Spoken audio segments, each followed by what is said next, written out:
There are two ways to look at life: as a complex mathematical equation that you can solve on your own, provided you are smart enough, or as a raging river where you simply try not to drown. Chess and backgammon. These aren't just games. They are two ancient philosophies that have battled for the human soul for millennia. One tells us, you are in control. If you lose, it is entirely your fault. The other whispers, relax. Fate holds the dice, and you are merely a participant.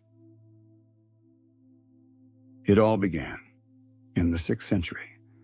Legend has it that an Indian Raja sent the Persian king, Khosrow I, a lavish gift, the game of chaturanga, the forefather of modern chess. The message was an arrogant challenge. Reason is sufficient to rule the world.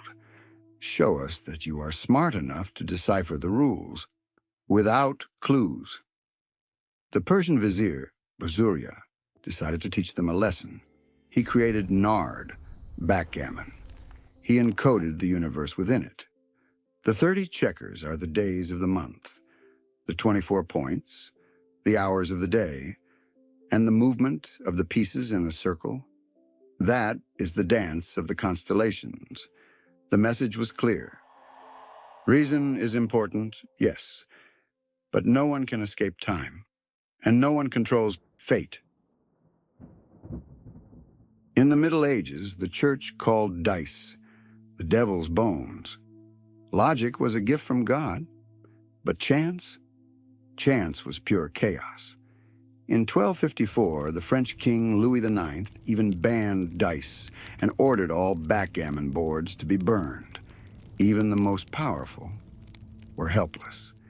In the year 480, Emperor Zeno had a perfect position. He was a sure winner. But he rolled the dice, 2, 5, and 6. It was the only roll in the entire game that could break his defense. Proof that before fate, we are all equal. Chess rules the cold north, where silence and strategy are prized. But head south, to Greece, Turkey, the Arab world, and backgammon is king. Why? Because here, life has a different rhythm. Chess is a silent duel in your head. Backgammon is loud. It's social. The clatter of checkers is the music of the cafe. It's about connection, not isolation. In chess, the brain works like a supercomputer, calculating depth. But backgammon is risk management. You think in probabilities. I have a 30% chance of being hit. Is it worth the risk? Analytical minds love chess. The world is orderly. Backgammon is for those who can tolerate chaos. Benjamin Franklin said chess prepares us for life. But life is rarely chess. Sometimes you simply roll double sixes at the worst possible moment, or a brick falls from the roof.